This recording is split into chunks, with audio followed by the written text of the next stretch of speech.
What's up, Barstool Backstage? Dante here with one of our white whales. I would venture to call you the man Hardy. What does that mean? What's up, man? What does that mean? It means we've been trying. Oh, okay. I'm not trying to guilt trip you here, but you're a very, very busy man. Elusive. I'll use the word elusive. You're crazy. Elusive, yeah. I would say that. But no, I wouldn't say my that. manager's You've fault. been It's on, not mine. You've been on every Barstool podcast. I have. I've done them all. I don't know how or why this hasn't happened yet, but I swear to God, it's not my fault. It's not your fault. It's our fault. It's a lot of But gatekeepers. We drove up to Michigan, beautiful Brooklyn. You ever been out here before? Dude, yes. This is my third time playing the festival. And when people ask what my number one like best or favorite show is, it's Faster Horses 2021. And we played, what time is it right now? It's like 4. Okay, we played the slot after this slot, like right before sunset. And it was just like, at the time, it was like the best. It was the absolute best crowd we've ever played for. So this one is very, very special. I didn't know what to expect. We drove up, saw the Michigan Speedway, RVs everywhere. Yeah. People come up for the whole weekend, camp out. I mean, this is sick. They have everything here. Dude, the thing about this, there's two things that make this festival great. One is that it's GA, meaning it's just front to back. It's just people. There's not chairs. There's not like VIP sections, which I'm not knocking it at all, but there's a lot of festivals, even Live Nation festivals, that kind of will have VIP on one side. Maybe this one is just a GA sea of people. And two, can I cuss on this? Yeah, they're fucking like insane. And there's girls on shoulders. There's guys on shoulders. People are throwing fucking beer. It truly is like such. It's a performer's dream to play here. I love that. And they have a pool in the Artist Village. Yeah, plus Live Nation just does it right. Look around, man. There's like ever. Video games and shit. I was going to ask you, you are musically someone that I first got turned on to, I want to say around that time, like 2020, 2021. I saw you live for the first time at Carol's in Chicago. Oh, my God. You what? did, I mean, you know how small that place is. You did like a surprise show for Busch Light. Yeah. Ed Warm, fucking man. Oh, dude. King of Chicago. He's the GOAT. I love him. So he invited us for the show, and I had listened to your stuff before, but hearing you live was like an experience. And I'm not kissing your ass. I'm not bullshitting you. I appreciate that. I was very surprised in a good way at how metal your band is. Yeah, dude. Like you gotta, like I was like, this is like a rock band singing country songs. Yeah, that's kind of, we just sort of tapped into that. You wouldn't call it trial and error, but that's just like, we all came from rock and roll, whether that was just from a professional sense or whatever. But we just slowly evolved into like, we just treat our show like a rock and roll show, and then we just play like One Beer is like the only country song that's like hanging on that and Wait in the Truck. But no, we take pride in that, man. I love that. Hopefully that's a good thing. I don't know. I think that's where you're getting at. It's amazing. I mean, listening to all three of your albums. You have 3 albums, right? Yeah. All 3 of them. They all seem to be all over the place, which I personally love. How would you describe your sound? Dude, it's just Hardy.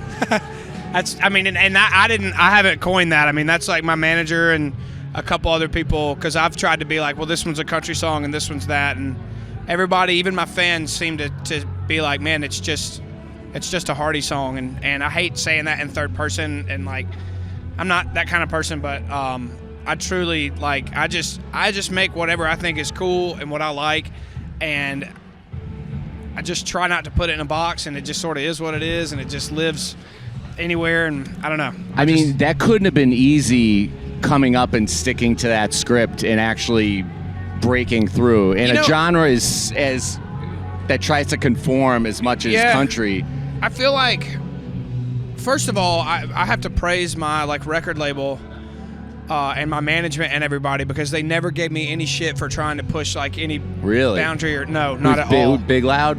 Yeah, Big Loud, yeah. And man, I love rock and roll and I love metal so much, and I felt like I had this like the songwriting chops to write like a solid like shiny country lyric or a commercial lyric, but be able to slap like a metal track on that. And I just felt like that was a lane that had not really been explored a whole lot. I mean, Brantley Gilbert's done it, and he's done a very good job. And there's other people that have really leaned into the rock thing in Jelly Roll, but he and I kind of came up at the same time. Well, Chris Gaines, you're forgetting too. Yeah, we forget about Chris Gaines. Damn, bro.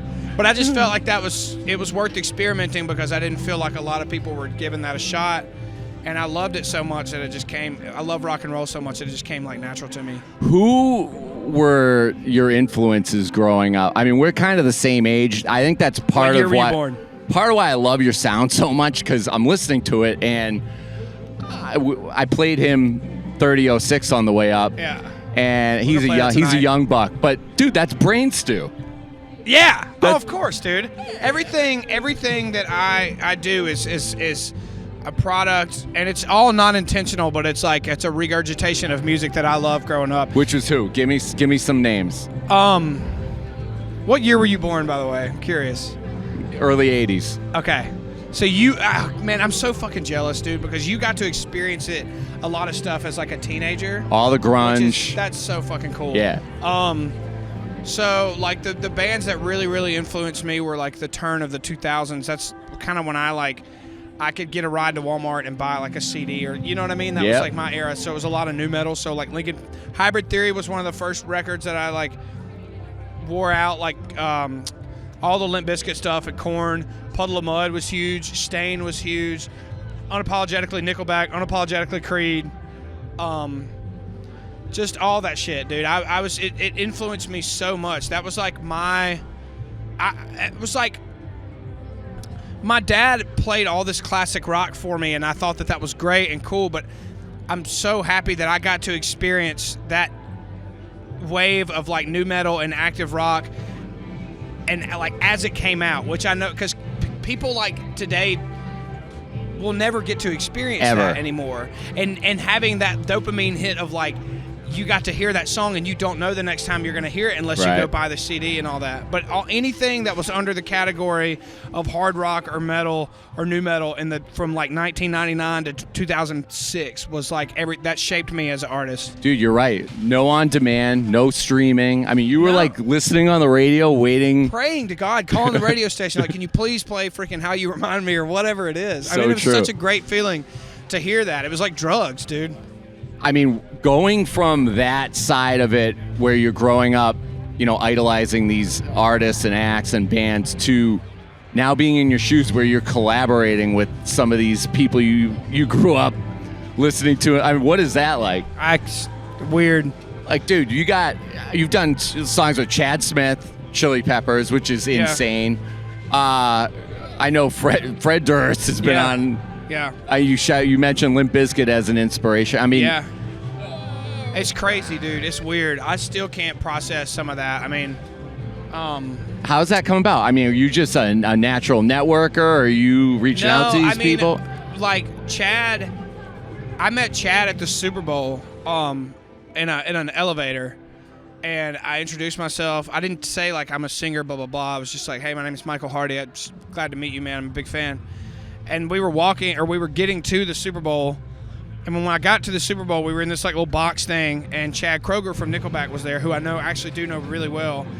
And isn't he the fucking best? Yeah, he's just such a nice guy. And he was talking to Chad Smith when I got there. And I was like, he's perfect. Also sneaky, one of the funniest guys I've ever met. Oh yeah, he's a quirky dude, man. He is. He's a solid guy. Wait, so he introduced you? So then it was kind of like it was just divine intervention a little bit. I don't know, that might be thinking too big, but basically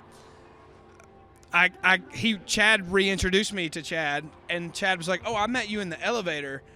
And I was just like, "Yeah, man." And anyway, after that we just connected and traded numbers and this and that, and then I was cutting in the studio. My producer was like, "Dude, you should see if Chad Smith would play on this song," and texted to him, and he did it in like a week. It was awesome. I love it, man. You're also, as like a former DJ and big, 90s, 2000s hip-hop guy, you're kind of like the modern... No. I mean, shout out Michigan, we're here. But no, I was going to say, like, you're like the country DJ Khaled. You got 2 mixtapes out with everybody, front to back, which honestly is one of the coolest ideas I've seen in all of music in a long time. The fact someone is doing that in country and they slap. Thank you, man. The Hick Tapes. I mean, how did I when we landed this interview, I was like, I got to ask about the mixtapes. So the first one that started, or the thing that started it all, I was originally going to cut an EP of like 4 songs, which is what my record deal was structured around, was cutting 4 EPs that were 4 songs apiece, and it was all based around the song 4x4, which was like the first song I ever put out. It's a long story. But I at the same time that we were cutting these songs, I started making all these relationships with people like whoever, like Dustin Lynch and Cole Swindell, and I don't know, just all these people, and Keith Urban and Thomas Rhett and all these people I started just writing songs with, like, for their projects and stuff. And the concept of that EP was to have 4 songs, and they were all going to have features on them. But then 4 songs turned into like 6 songs, and then it turned into 8, and it turned into 10. And anyway, it turned into this. It started from nothing, or just a small idea, and then we were literally sitting in a conference room one day, and Seth, my manager, was like, we need a name for this thing, like a mixtape, and I just kind of jokingly said Hick Tape, and that's kind of where it was born. But I don't know, it just happened kind of accidentally, and it sort of has taken a life of its own. I'm really proud of it. Are we ever going to see a volume 3? Well, technically, so the Joe Diffie like diff tapes that we did was technically like a Hick Tape release. But as far as another just full length Hick Tape, yeah, there's going to be this is going to be like a Now That's What I Call Music situation. Seriously, there's going to be. I hope that there's 50 by the time that we're done with it. No, I love it, man. I mean, you're like trend setting in a time of, I think country music is it's evolving more than I've ever seen it right now. And there seems to be this huge comeback of songwriting in a kind of a genre that was very commercial and pop heavy for a while. It seems like people are embracing songs with substance and, storytelling. Yeah, I think so. How is that? I mean, as someone who writes incredibly, I mean, that's got to be the best thing in the world for you, no? It definitely helps. I mean, it I don't know how or why it became popular again. I think maybe people got tired of the monotony of, which there's so many like bro country songs I love. Like, I'm not knocking it at all, but I think a lot of it was just very repetitive.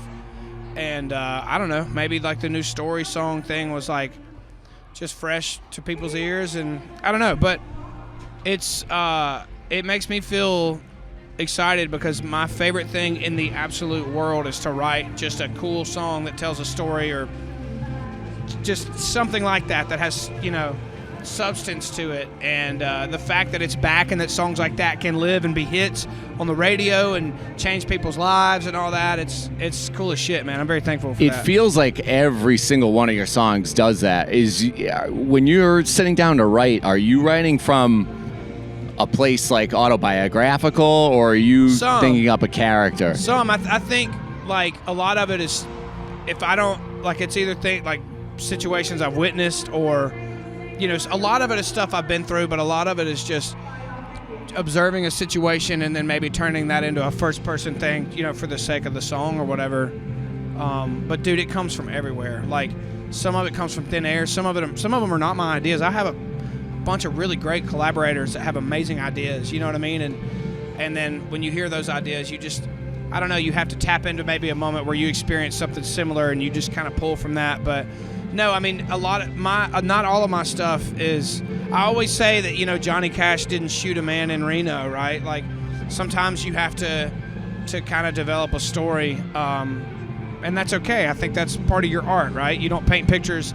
Not every painter painted a picture of themselves every time. They painted other things, and that's the way I see songwriting. It's like poetry, too. I mean, you do such a good job. I mean, songs like Jim Bob, which, again, very Kid Rock-esque. It feels like early Kid Rock meets current Kid Rock. Yeah, sure. But I mean, how are you? It seems like you're telling that story from an actual person's. Who, Jim Bob? About Jim Bob? Yeah, I mean, also that Orphan song, I feel like fits that description. I think so.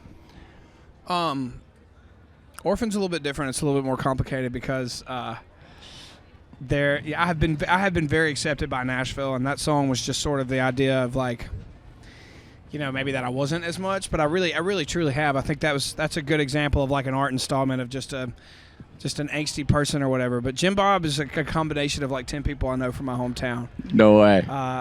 Yeah, but also a little bit of me. I think if I would have never moved to Nashville and yeah, I don't know. I think everybody's got a little Jim Bob in them. No, I love it. And I mean, you've also written a million number ones for other artists. How do you know when you're writing a song this is for me, so and so, or this is mine? I know it like instantly if it's for me. For the most part, like there's been very, very, very few times that I would like pitch a song and then kind of fall in love with it for myself. Like One Beer was like the only song that I did that with. And to be fair, Jake and Hillary, I love you. If you're watching, I wrote it with them, but it's probably my least favorite song in the set. It's a big hit. It was a huge hit for me, but it stands out the most. I feel like it's the least me. So, and I was. All right, hold on. When you're writing that song, are you sampling a nursery rhyme in your head? Yeah. Well, we definitely did for the bridge. That was ballsy, like on purpose. Man. I love it. Yeah, it was kind of and that's kind of a good point of why like I felt like I would have never done something like that. And my manager was like, "This song is a hit. You need to put this out." And he actually was the first like fight I ever got in with my manager, and I've only been in like 2 ever. But I called him and I was just like, "This this song is not for me." And another artist actually wanted to record it, anyway, it was this whole situation. Shout out your manager. They were right. Dude, I know. And I've never eaten crow so bad in my life, dude. But he was right. And it ended up being my first number one. And I'm very thankful for it. Like, we play it every night. We will play it every night for forever. We might have to eventually make a metal version of it, though, to kind of let it fit the rest of the set. Because if you see the set tonight, like, it's not a lull by any means, but it's just such a step off to the side to do this song and then back into, like, all the rock and roll stuff. It's a little wild. Perfect segue, because you just launched your own beer. Outlaw, dude. Outlaw Brewing Company. You Tell me about this. Dude, this guy, a group of guys came. I had a deal with a different beer company. I'm going to try it while you're telling me this, too, by the way. I'll try it as well. I'm very excited that you brought some. Cheers, brother. Cheers, my man. A